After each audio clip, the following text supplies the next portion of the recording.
Hello, and welcome to Horns of a Dilemma, the podcast of the Texas National Security Review, TNSR. I'm Doyle Hodges, Executive Editor of TNSR.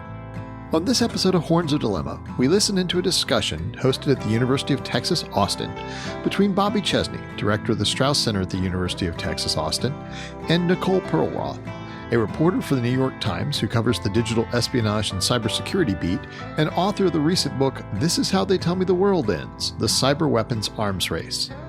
The discussion covers such issues as the SolarWinds hack, as well as hacks that you may not have heard of, such as the Half Dame attack by China on Microsoft, or the attack on the PulseSource VPN network, also attributed to China. Perlroth discusses the increasing complexity and sophistication of attacks on U.S. infrastructure and the challenges presented to defending against cyber attacks in an environment where so much critical infrastructure is held by and run by private sources. It's a wide-ranging discussion of cybersecurity and a fascinating and a bit frightening look at some of the challenges that we face. Let's listen in. Hey, everybody. Thanks for being here with us today. I'm Bobby Chesney from the Strauss Center and the University of Texas at Austin. I'm the director of the Strauss Center, which is a campus-wide interdisciplinary unit that promotes public-facing events, innovative courses, policy-relevant research across a wide array of topics. One area of particular interest for the center and for myself personally is cybersecurity. And another is the intersection between journalism and world affairs. One of the great partnerships we've been able to build over the past couple of years has been between the Strauss Center and the School of Journalism here at UT. And one of the first things we decided to do when we built that program was to have a distinguished journalist in residence, someone that we bring in, someone of great national stature to meet with students who are studying journalism, but also to give a public talk. And that person, just before the pandemic, was today's guest, Nicole Perlroth. Everyone knows Nicole, famous for her incredible work for the New York Times on the digital espionage and cybersecurity beats.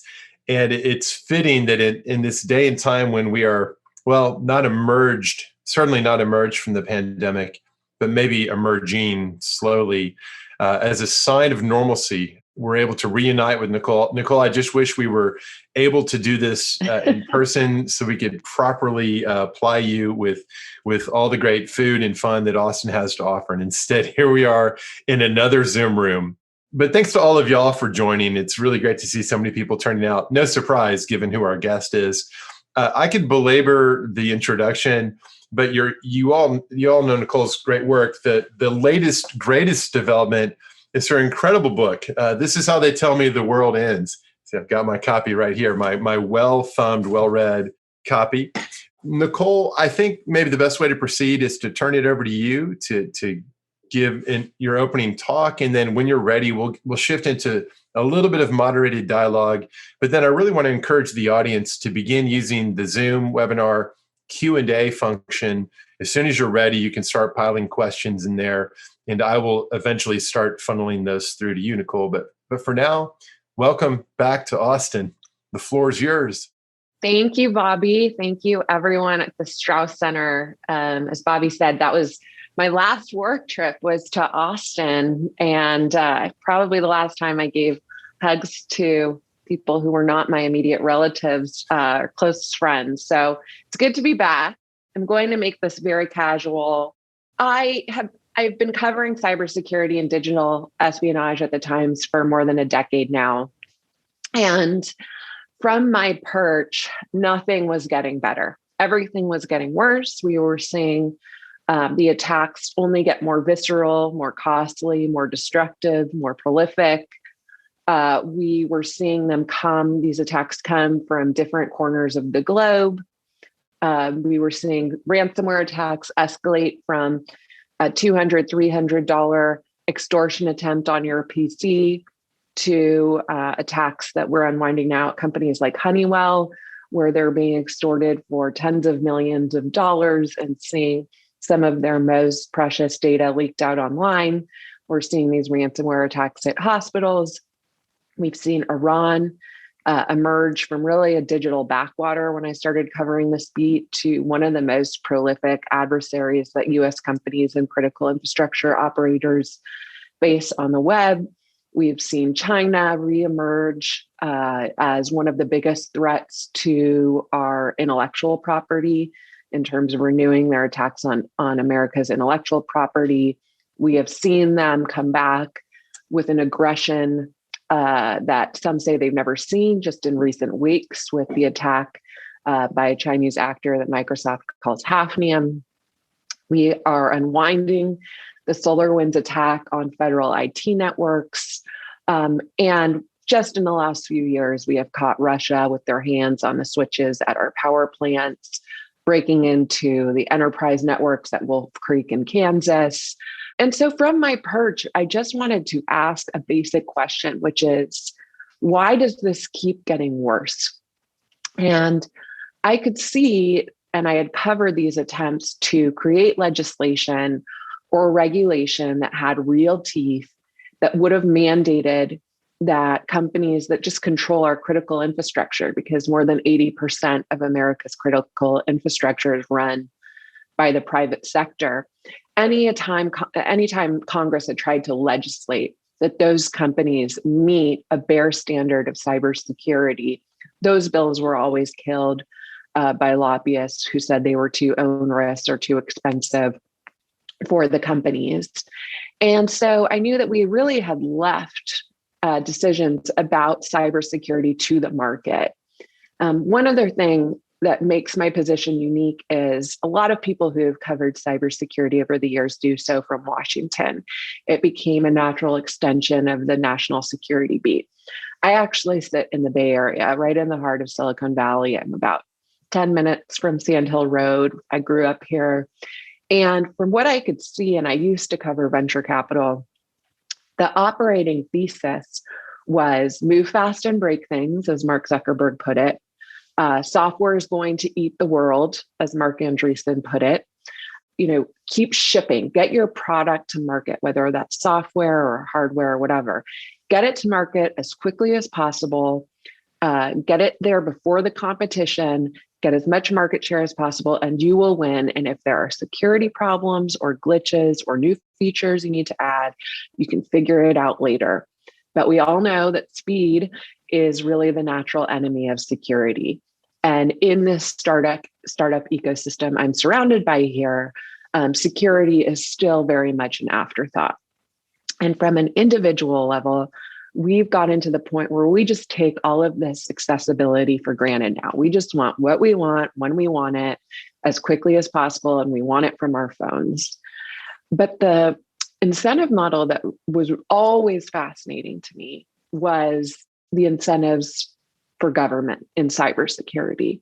I had always heard murmurings of a market for vulnerabilities in software and hardware, that our government was sort of secretly paying hackers and their intermediaries for holes in software and hardware that they could use for counterintelligence, for their battlefield preparations, should they need to pull off an operation on an adversary's grid one day or an adversary's software supply chain. And I was just really fascinated by this basic question of, wait a minute, we, the American taxpayer, pay the government to keep us safe.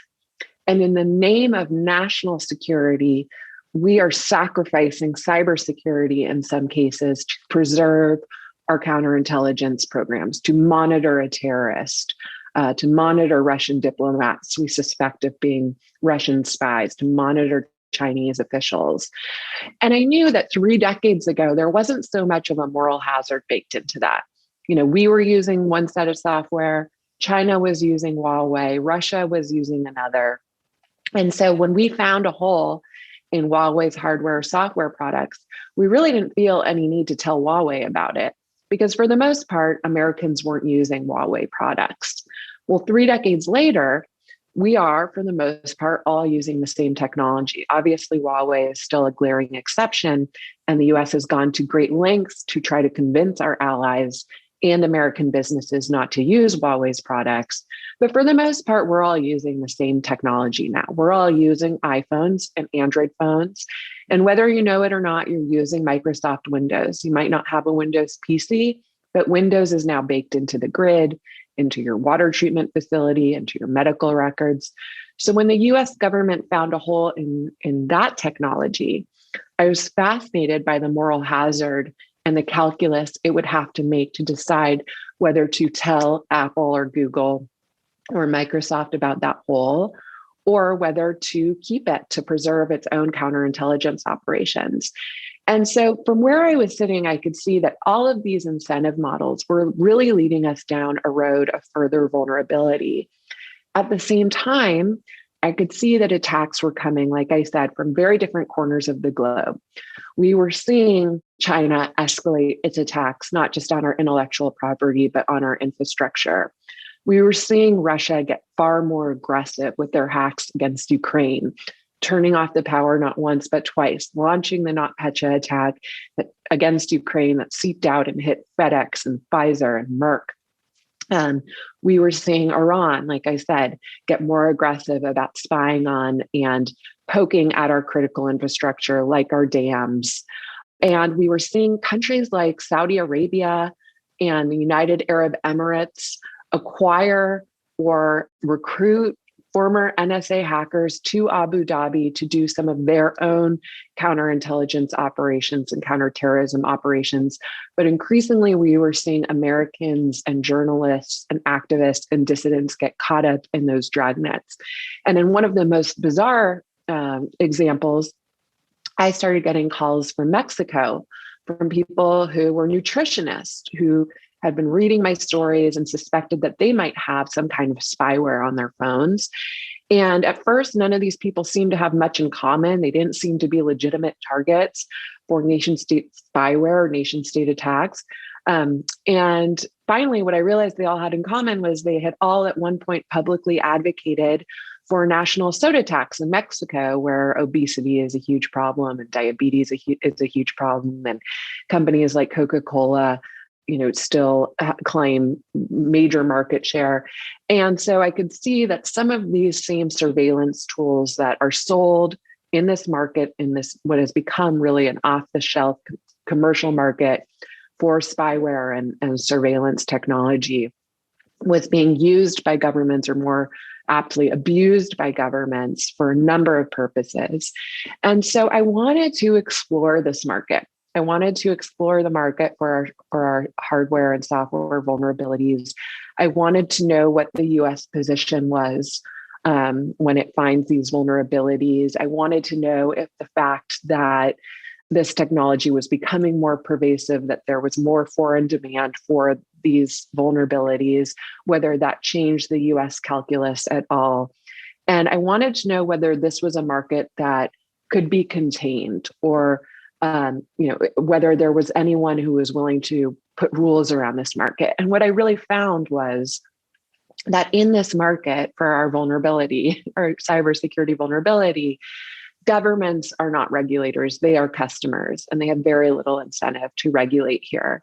But I could also see that the attacks were getting more visceral, that this hypothetical question of, if the US holds on to a vulnerability in Microsoft Windows, what are the chances that a cyber criminal or nation state could find that and use it back on US citizens or American businesses, was no longer a hypothetical. We were suddenly seeing more countries and cyber criminals knock on our digital doors than probably any other country on earth.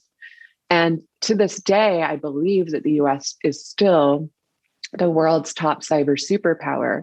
But the other thing I was seeing was that we were also in many ways arguably becoming the most vulnerable, not just because we were the most targeted, but because we have become so digitized, because software has been eating the world in the United States, because we have been baking software into our critical infrastructure, our grid, over the past decade at accelerated rates. And so my goal with writing this book was to just say, hey, wait a minute, every force here is leading us down a path of further vulnerability, and we are very much vulnerable despite public perceptions about America's national security. And I think it's time that we draw out these discussions from classified government corridors and even the cybersecurity industry and open it up to people in other fields because no one who is thinking about these things is making progress on them. And so my goal at the book, and I really tried to write it in a very accessible way, was to crack it open and invite people in all sorts of fields, biowarfare, epidemiology, from all these other fields, sort of lend their own expertise and perspectives on the problems we face, because there really are no easy answers to any of the questions I raise or that get raised every time we see a major cyber attack on US systems. And there is no silver bullet, but there's also really no cavalry. And so I think it's up to American citizens to understand these issues and lawmakers to understand these issues and to think in a nuanced way about how to solve what are very difficult problems. So with that, I'll probably end my spiel and open it up to questions. And you can ask me anything, as the kids say on Reddit.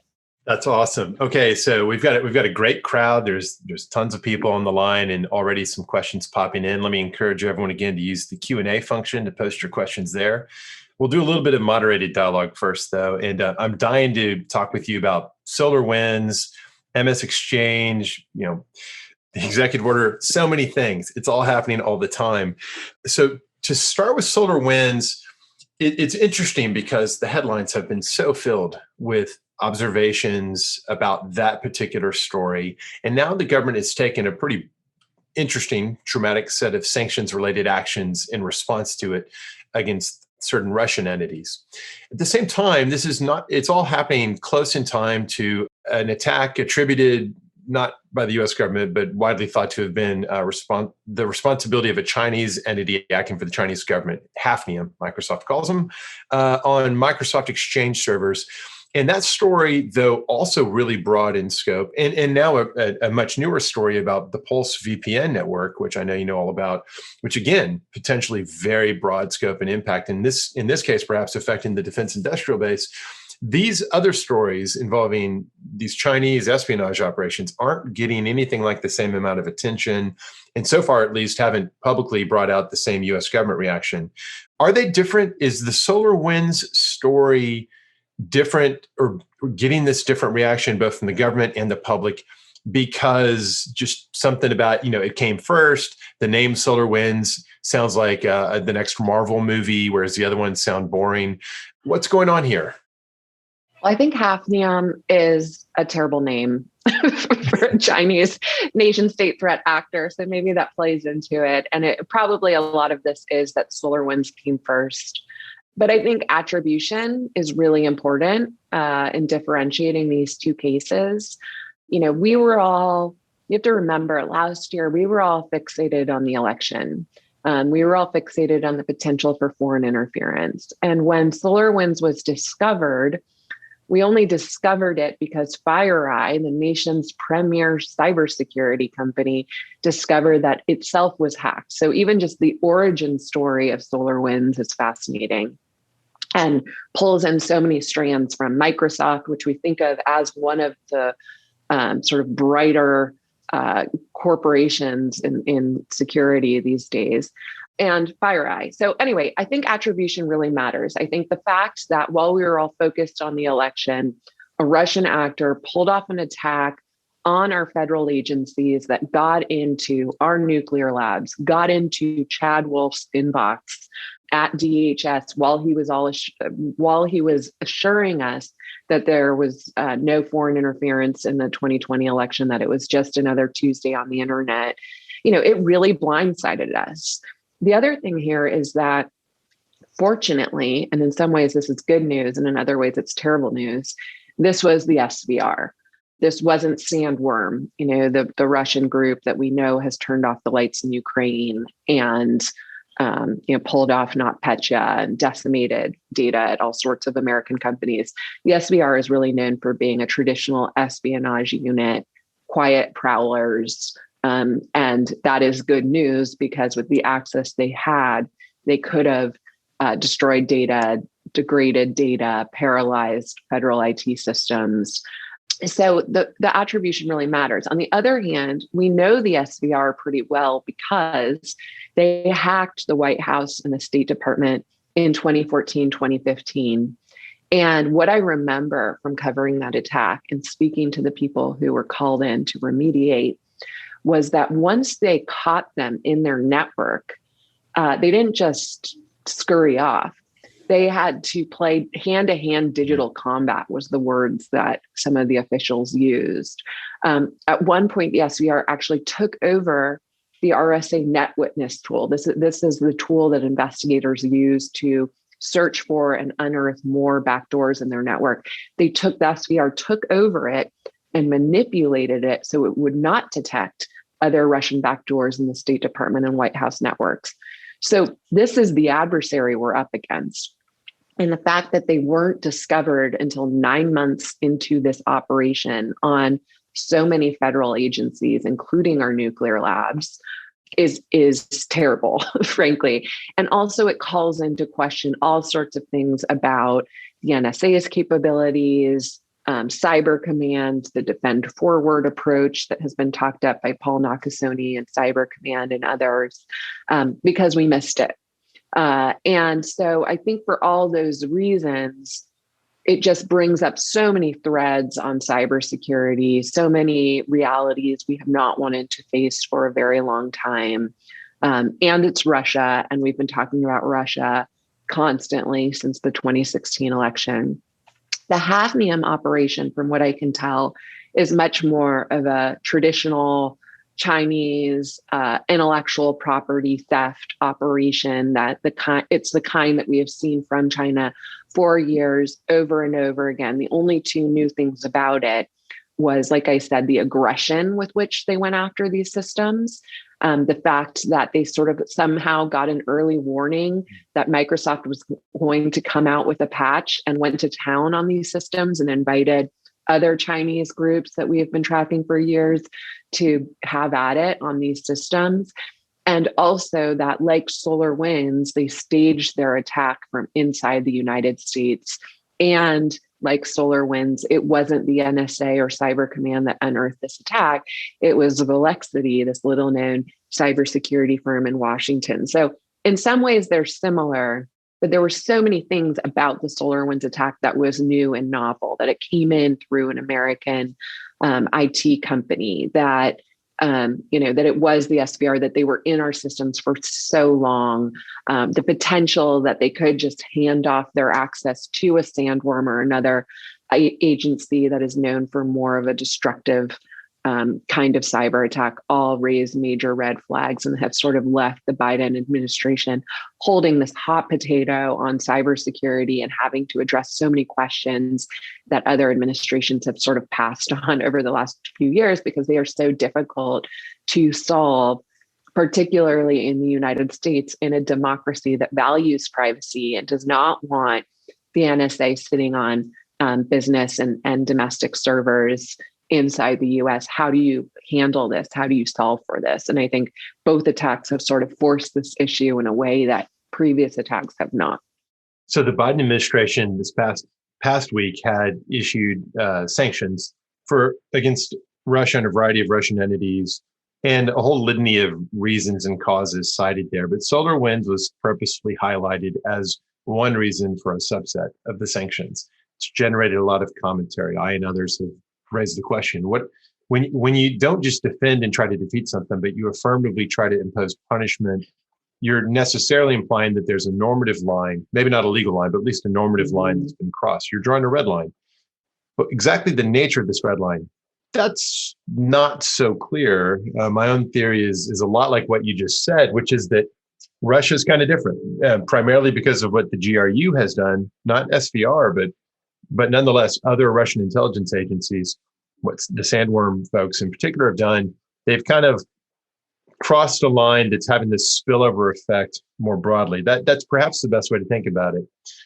But at the end of the day, as far as we know, all that actually had happened and was happening was espionage, targeting traditional espionage targets. And it's interesting because, as you point out, Nicole, the Chinese operations, including the Hafnium MS Exchange business, that one does cross a red line that we have loudly insisted upon. Commercial espionage, the United States government has long said, is not normatively acceptable and should be deterred and punished, not just defended against. And yet we're not sanctioning the Chinese. We're not taking the same step. Do you think we're going to? Do you think there's a reason why? Is it just that Russia collectively has this larger set of issues, including the assassinations, by the way, that make it different, and we're just not otherwise going to be using sanctions as a tool in the space? It seems a little weird that what SolarWinds involved didn't obviously cross a red line, but what China has been doing clearly does, and yet it's the former, not the latter, where we've sanctioned.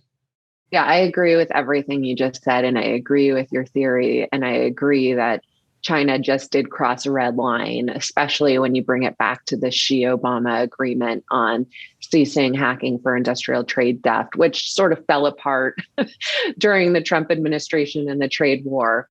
No, I think that the fact that hafnium happened so quickly after SolarWinds has raised a lot of uncomfortable questions for this administration. I think they are going to have to respond similarly, given that they did just draw this red line with Russia. I always remind people on Huawei that a few years ago, David Sanger and I broke the story about how the NSA broke into Huawei systems initially to look for backdoors, PLA backdoors. But once they were inside, they realized, well, we're not leaving. This is the perfect beachhead to spy on all of our adversaries that don't use US technology, like North Korea and Iran and Sudan and Syria. And that was considered a particularly legitimate operation. There's a reason why when Xi and Obama reached that agreement on the industrial trade theft, they didn't touch traditional cyber espionage, because we do it too, and it's all considered fair game.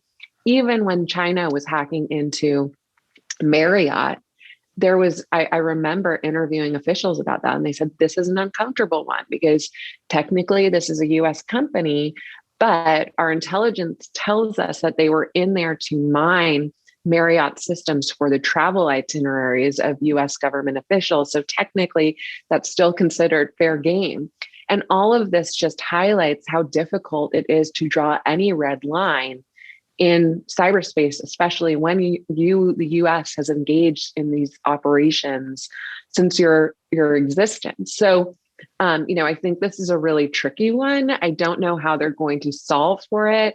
I agree with everything you said, and I do probably think there's going to be some sanctions because of the hafnium situation and now the Pulse VPN situation. But I think in general, it is freaking US officials out that people are pulling off these attacks simultaneously on the US software supply chain. I think it really has freaked US officials out that we are now dealing with a Chinese adversary that is markedly more sophisticated than the one they were dealing with in the Obama administration. I first started covering Chinese cyber espionage. It was spear phishing all the time. Very rarely would they use a 0-day like they did in the Aurora attack on Google. It was still spear phishing. The Chinese attack on RSA those many years ago was a sophisticated spear phishing social engineering attack. Well, during that period that they promised to back off on hacking our intellectual property, one of the things that she did was reorganize China's hacking operations, pulling a lot of it away from the PLA, which was known for being very prolific, but also very sloppy in its operations, to the Ministry of State Security and a satellite network of contractors. It also shut down China's vulnerability database and I think arrested the guy who was managing it or had founded it, and started telling Chinese hackers, stop going to these international hacking competitions. Right. You give us right of first refusal. And lo and behold, what are we seeing right now? We're seeing these attacks come in the form of 0-day exploits, which, now you're seeing where sort of the clamp down on people who had those capabilities and skill sets is now going. And originally we saw it pop up in a lot of surveillance of Uyghurs and the Uyghur diaspora. But when I covered those stories, a lot of people said, and were quoted like Jim Lewis saying, this is how the Chinese operate. They test out these capabilities on the 5 poisons, Uyghurs, activists, et cetera, Tibetans. Mm-hmm. And once they've tested them out there, they use them abroad. And now we're seeing them come home to roost. And I think this is a really difficult problem. Like I said, this is all happening at once. And I don't envy anyone in the Biden administration tackling these problems right now. You emphasize something I think is not widely appreciated outside expert circles, but it's really important. It's this sort of reverse vulnerabilities equities process model they've got. Far from having internal debates about, is it in the best interest of society to go ahead and notify the vendors so they can patch vulnerabilities? It's, hey, if you're outside the government and you've discovered something, we get right of first refusal. We're going to get that. We're going to harvest those. And none of that is for purposes of helping to boost security more broadly. Well, it's to boost their own different conception of security. We're not going to deter people out of coming after us. Not much. We might be able to draw some red lines effectively here and there. We'll see. So in the meantime, we darn well better get better at defense. And so let's talk about the things that ought to be happening. And there's a couple of buckets. I think it's useful to have separate conversations about how the government fails to protect itself very effectively on full display with SolarWinds. And then the conversation about private sector, especially critical infrastructure. So we'll come to that second. Fortunately, the SolarWinds story hasn't all been about how do we deter the Russians or punish them for having been so successful at doing this. There's been some increasing attention to what we could be doing better to defend federal civilian executive branch networks, not the defense networks and the intelligence networks, but just everything else. CISA is a lot better off than it used to be in terms of what it can do. Are there things you think what's the next step that needs to happen so that the government can defend itself better? Do we need to turn the keys over to NSA? Do we need to triple the budget and resources of CISA? Do we just need to give everyone a big fat check to spend to go hire the private sector entities to come do this for us? What's the right solution?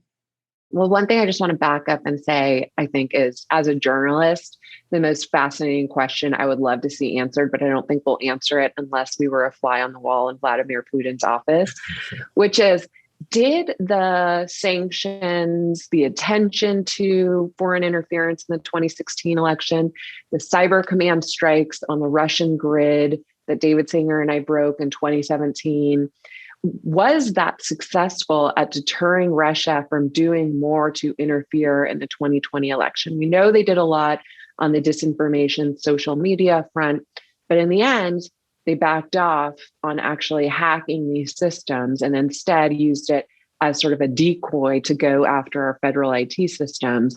Did it deter them from that kind of crossing of a red line in our elections to this more traditional cyber operation? And I just think that's fascinating. And I would love to know the answer to that. Did deterrence actually work? And we're just not seeing it. Did defend forward work? And we're just not seeing it. I just throw that out there and I don't know the answer to it. As far as defending government networks, I don't know what the right answer is. I am guilty of raising a lot of anecdotes in the book about people throwing money at cybersecurity, at defense, and it blowing up spectacularly. I mean, one of the stories I tell in the book was the Pentagon, securing this contract with Computer Sciences Corporation for something like $600 million to add better security software to its network. CSC subcontracting that work to a Massachusetts cybersecurity company. And then that Massachusetts company subcontracting the work to some programmers in Moscow. So we paid $600 million for new security software at the Pentagon. And who programmed it? Russian programmers, because their price quote was significantly cheaper than what American programmers and cybersecurity companies were quoting. And that is just mind-blowing. And we only learned about it because of a whistleblower. So I don't have a lot of faith in throwing money at the problem. Some of the things, and this is not nearly enough, but some of the things I think put us on the right track are the digital defense services, bringing in CINAC to invite hackers in these private bug bounty operations to look for vulnerabilities at the IRS and the Pentagon and other federal agencies to get them fixed. I think we could use a lot more of that. I'm glad we're doing it, but I don't think that alone is going to solve the problem. I am glad that CISA is no longer the kids' table, because that's sort of what it felt like, especially as they were doing what they were doing to secure the 2020 election. I'm glad that the Biden administration squeezed in so much funding for CISA in the COVID recovery plan. But I think we have a huge recruiting problem and skills shortage. And I've covered this over and over again in different variations. But, we are at a significant skills disadvantage. In Russia, they can go tap a cyber criminal on the shoulder and say, tonight, you're going to come moonlight for us. In China, we continue to see some of the most sophisticated operations come from the Ministry of State Security, but also, like I said, the satellite network of contractors where they can tap the guy at 10 cents on the shoulder and say, tonight you're moonlighting for us. And in Iran, last time we saw indictments and sanctions, we saw it on these front companies that don't work in-house at the IRGC, but basically that's their biggest customer. And in the US, we are at a disadvantage because most of our operations, our offensive operations, come out of the NSA and Cyber Command. And so when we recruit people these days, first of all, they have far more lucrative job opportunities outside government at Google and Facebook and Microsoft and FireEye and Palantir. And then when we get them into government, everyone wants to go work on offense. Everyone wants to go work for the NSA and CIA and Cyber Command. No one really wants to go work at DHS and remind people to turn on two-factor authentication all the time. So I think we need to think more creatively about recruiting.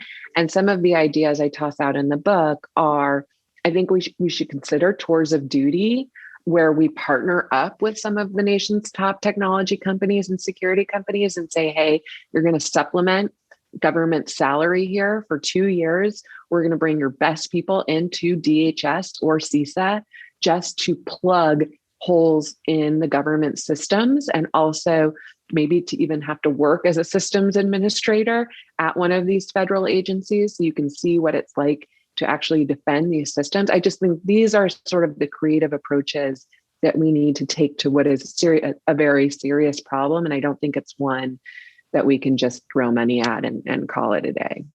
That sounds good. Turning our attention to the private sector, especially critical infrastructure. Question here from Claire Hewitt, one of our top students, who you may recall from your visit last time. And Claire raises this question: what could make the market more efficient and effective when it comes to cybersecurity? Especially, how do we change the incentives for the private sector to invest more or more effectively in its own defense? What are the best ideas that are out there? I think best ideas out there have come from Gary McGraw, who for years has been beating the drum on creating tax credits for companies that practice secure design.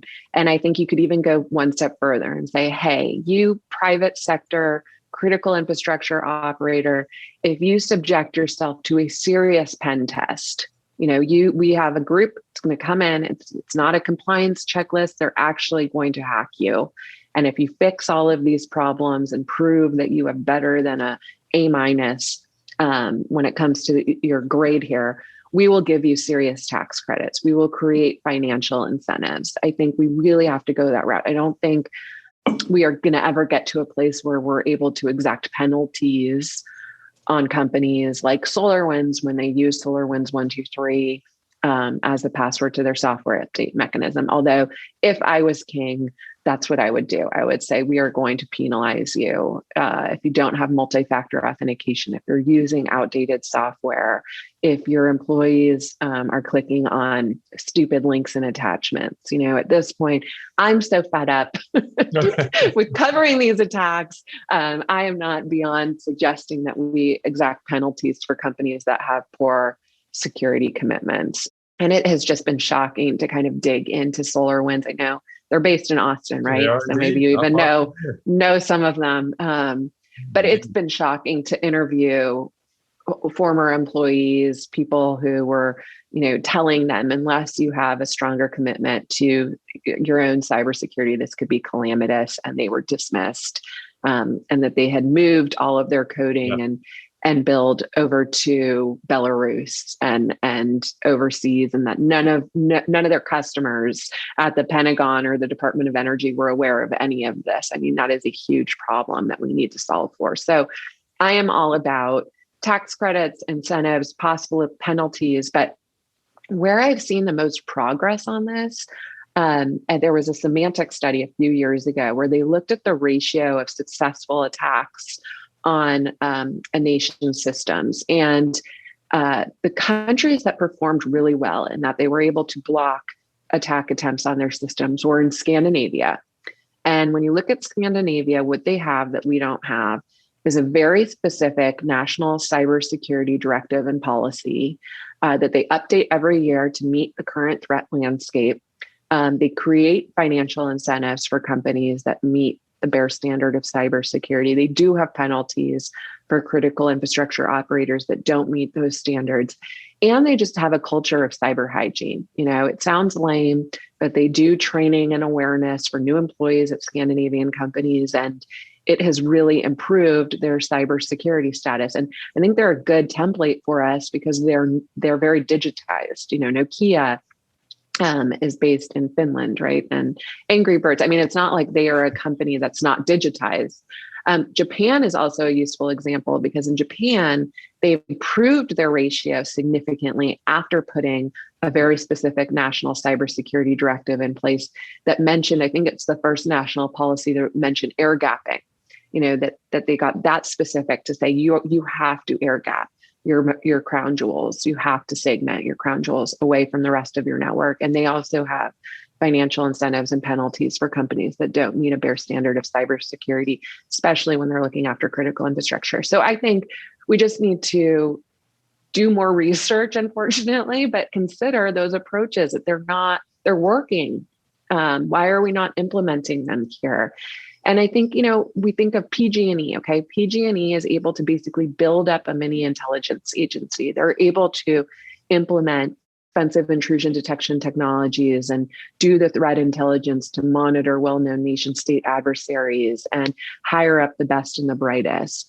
But most of our critical infrastructure isn't run by PG&E. It's run by these smaller municipal water treatment facilities that don't even have two-factor authentication in place. So how do we make it more financially viable for those companies to meet that standard? And I think tax credits is just an obvious way, but there's probably all sorts of things that economists could come up with that are above my pay grade. I like the tax credit idea a lot, not just for pen testing, but just for product and service purchases to build off a question that actually just was posted by Nathan Abernethy, raising the question of, you know, what's the impact of competitiveness among companies in the private sector? Does it put us at a disadvantage in defending our data because companies may have competitive reasons not to share information with one another? I'll just say before we address that question, our decentralized private sector entities, you know, the FireEyes of the world and lots of others, there's some incredible capabilities out there. It's just that they're expensive, and so they're not widely diffused. But you can subsidize that.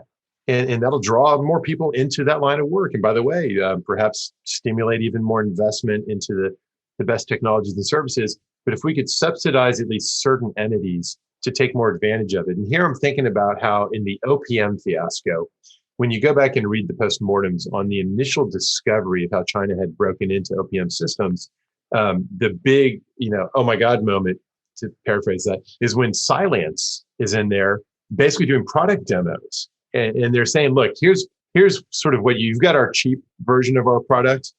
Here's what it would look like if you invested in the much more expensive version of what we've got. And they sort of metaphorically threw the switch. And within moments, it was clear to the Cylance personnel, like the OPM had been completely owned. And there it was, available at the right price, the service that would have shown that from the moment it began happening. So the question is both, for what entities do we care enough about their security to spend as a society what it takes to make more sure that those kinds of capabilities that are there get used? But what about this other version of the private sector's impact where, you know, you mentioned FireEye was very willing, it proved willing to come forward and reveal that it had been breached. And that was so critical for all of our security. Companies are breached all the time. And if there's not personally identifiable information that's been accessed, triggering data privacy related notification laws, then very often it's going to go unknown. They're certainly not going to be sharing broadly unless you have a very public spirited minded organization that shares through its ISAC, if it's even involved in one. A lot of talk now about changing this, maybe creating a statutory obligation to maybe running to CISA, maybe to some other entity, but some sort of notification requirement that's not about personally identifiable information. It's about here's the threat vector. Here are the indicators of compromise that can be yielded from this. Are we going to have that? Do we need that? Is this a good idea? Yeah, and actually the PII, state requirements about breach disclosures just reminds me of how horrible, or not horrible, but just how wrongheaded some regulation could be. Of course, we should know when a company has lost our personal data, but too many times you see this line in the press release after a breach that says no personal we believe that only X was stolen and it's some PII, and you never get a sense of the severity of the threat. And, I admire Ellen Nakashima a great deal, so I don't mean to knock on her right now. But when she first did the story with CrowdStrike on the DNC hack, if you go back and read that initial reporting, it's all about, but no PII data was stolen. And that was basically digital Watergate, and we wouldn't have known if it wasn't the DNC and everything that happened after that didn't happen. And similar with these critical infrastructure attacks. I mean, the attack on Petro Rabai, that's a foreign company that took out the safety locks. Like, critical infrastructure operators, Schneider Electric customers need to know that a nation state adversary is able to turn off the safety locks. So, yeah, I think, yes, we need more sophisticated breach notification requirements. I think obviously companies are scared of people like me, seeing the leak and reporting on it and giving them a scarlet letter on their forehead and seeing their stock price tumble. But we are at a place where the APT groups we see come after these companies don't just come after one company, unless it is the conduit for a future attack somewhere else. We see them come after entire industries. We see these sort of multi-stage attacks, and it's very rare to see just one company hit. And so, I credit things like FSISAC. They really are a great model for threat intelligence sharing. The banks are really sort of like the beacon when you look at the threat landscape in terms of addressing for designing their systems for monitoring for these attacks. But like you said, it's cost prohibitive for a lot of companies in a lot of other sectors. So, what can we do to improve that? And I think threat sharing is just the bare minimum. And if companies aren't doing it for whatever reason, then I think it's perfectly fair to ask the government to come step in and say, we need to make this a statutory requirement. So I'm all for it. The only thing I don't want to see is the lesson of SolarWinds being, let's have a data breach notification law and nothing else, because I think that attack just exposes so many problems and vulnerabilities in the software supply chain that I hope, the solutions go way far beyond data breach notification laws. But, as you said, like, credit to FireEye for standing up and saying, we were just hit even before they knew the scope of the attack or the attribution, and probably against the best advice of the FBI, because we hear over and over again that usually when you tip off the FBI, the first thing they say is, don't talk about this. This is an ongoing investigation. And I think that might also have to change. Rarely do we hear anything until sanctions come or the indictments. And I think the government has some role to play here in sharing more about these threats too, not just at CISA, but maybe with some of the law enforcement agencies too. I guess it dovetails with a closely related proposal, which I associate in my mind with Alex Stamos, the idea of having not just notification running to the government so that there's a centralized entity beginning to spot more early where these campaigns are unfolding, but something modeled on National Transportation Safety Board post-accident investigations, where there's a specific tasking. And this seems to live most logically within CISA. You get out there with, even if it's not a situation where there's mitigation needed, there's going to be someone who's going to come out and dig to the bottom using government resources to dig to the bottom to find out exactly really what happened here. What was the pathway that enabled them to get in? Mm-hmm. It's going to be very uncomfortable for a lot of entities, to put it mildly. And it raises interesting, like all post-accident investigative reports, raises interesting questions about what could plaintiffs' lawyers maybe do with that. Can you shield it off by statute so that you don't create bad incentives not to cooperate for fear of private litigation? My colleague Jeremy Surrey asks for your thoughts on so there's a threat landscape out there, lots of state entities, lots of clearly state-sponsored entities that are maybe nominally separate from the state. Is almost all the action in that space, the Ministry of State Security and its constellation of contractors and the Russian equivalent and so on? Or is there a substantial part of the strategic threat that also resides in purely non-state actors, criminal organizations, ransomware crews that really aren't state-sponsored and state-controlled? Great question. It's also just what you just outlined is a large part of the reason that the U.S. would never, or has told me they would never consider signing on to a digital Geneva Convention, because sure, the NSA and Cyber Command can agree not to attack another nation's grid, and Vladimir Putin could too. And then the next day, if there's a hit on our grid, he could say, as he said a couple of years ago, hackers are like artists. They just wake up in the morning and start painting, and I have nothing to do with them. What can Russia do? Right.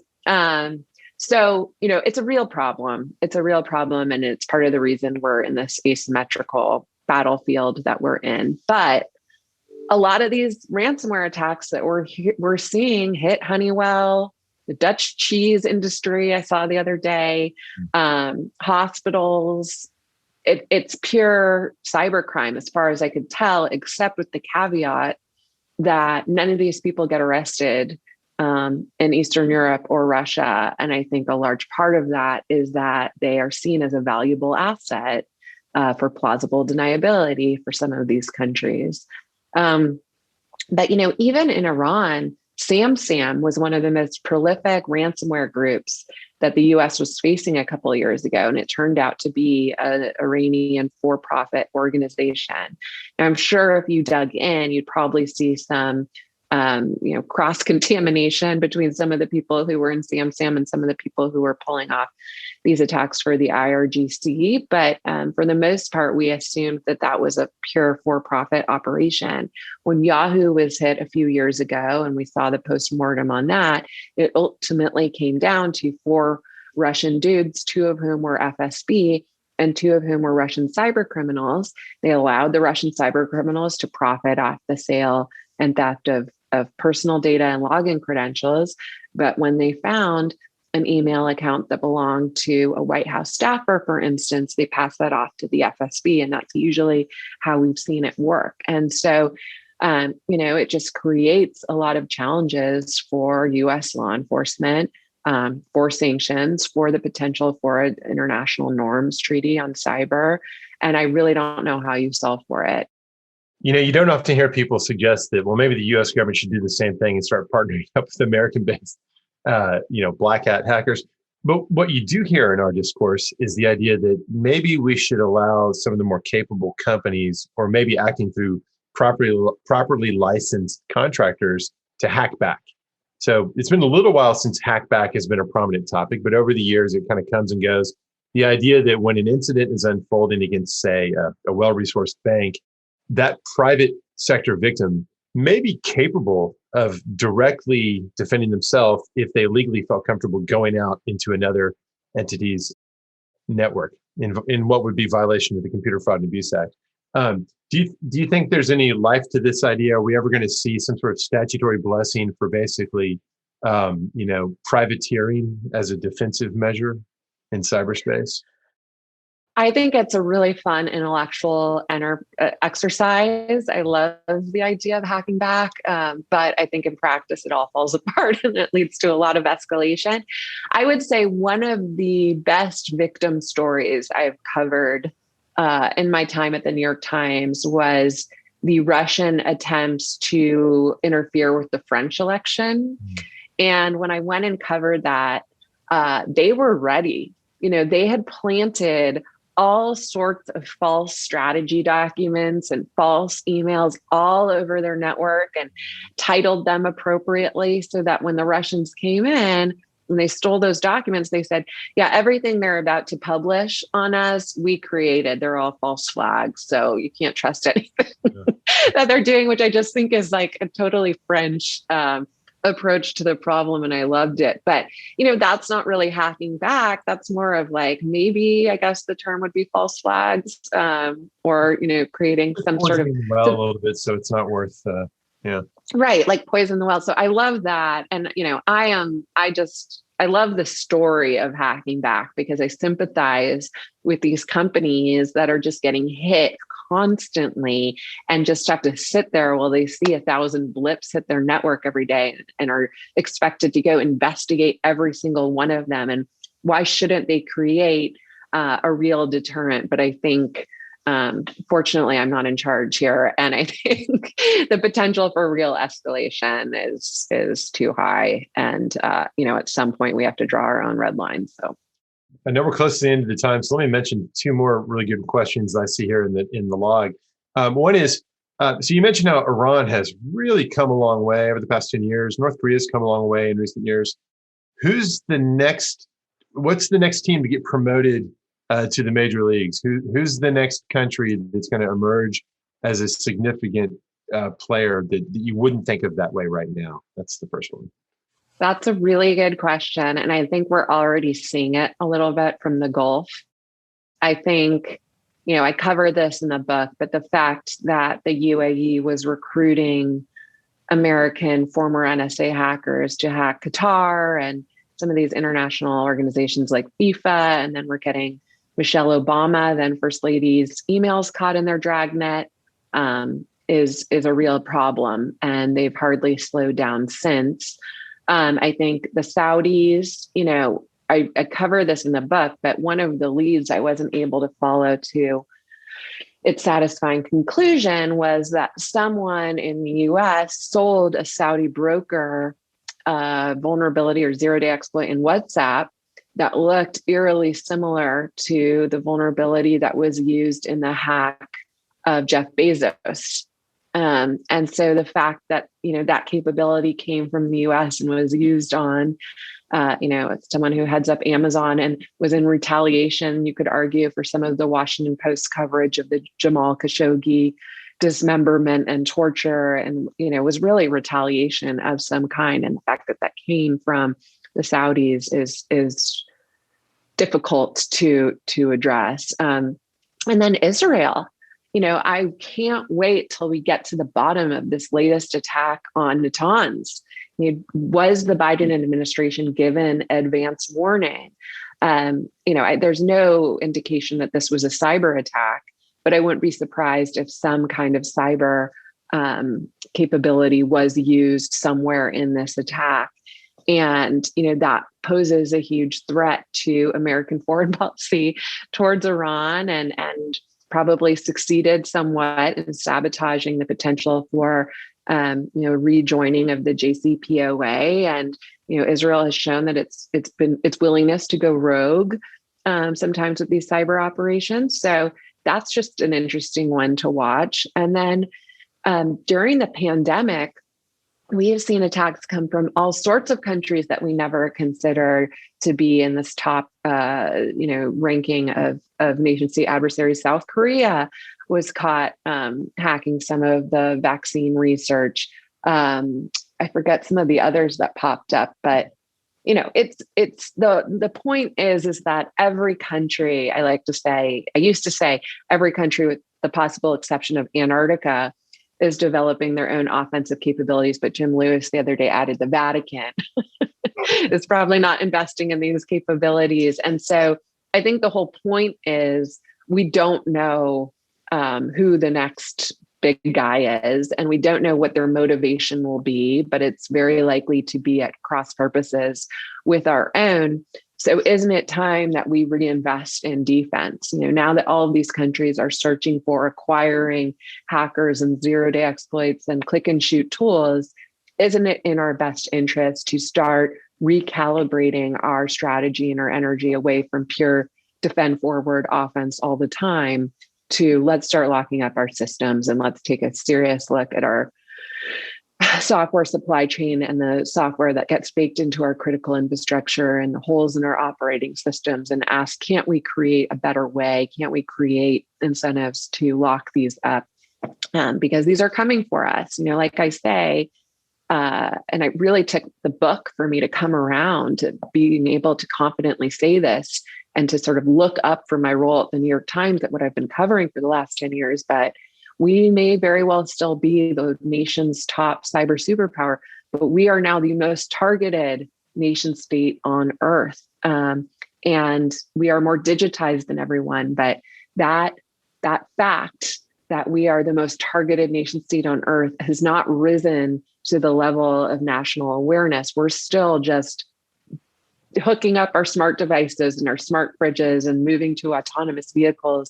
And we are at the very beginning of virtualization and artificial intelligence. And we have still not solved for cybersecurity in our more basic systems. So isn't this the time to do it before we find out who the next beast is to arise in this space? We've got the biggest rocks, but we live in the biggest glass house. Yeah. 100% agree with you there. We seem comfortable with levels of regulation and intervention to deal with important topics like pollution if they manifest tangibly. But if it's in the cyber domain, we seem unable to even contemplate anything so heavy-handed. Well, we got to let you off the hot seat. You've been more than generous with your time. But I wanted to note that one of the questions had been, where's a good place to get a comprehensive discussion of a series of remedies and next steps and limits? And I thought, well, that's basically the final chapter of Nicole's book. So I dropped the link for the book into the chat after I had a little trouble, as you can see there. But the link is there at the bottom. Order it, get the book. It's already a bestseller, or make it more so, because it's not just super smart and insightful, which is exactly what we'd expect, but it's also, and actually I would also say predictably, it's also a really fun read. Your personality shines through in it. We get to experience a little bit of a taste of what your life has been like as you've gone on this journey. And I think that's a really great way. I know it was a purposeful way of telling the story. And I thought that was the right choice. And it made for a really, really wonderful experience reading it. So I commend it to everyone. Nicole, thank you so much for being with us again. And we'll get you back down here in person soon enough. Yes, margaritas, please. All right. Thank you so much, everyone. Thanks for tuning in. Really appreciate it. Right. Take care, everybody. Stay safe. Bye-bye.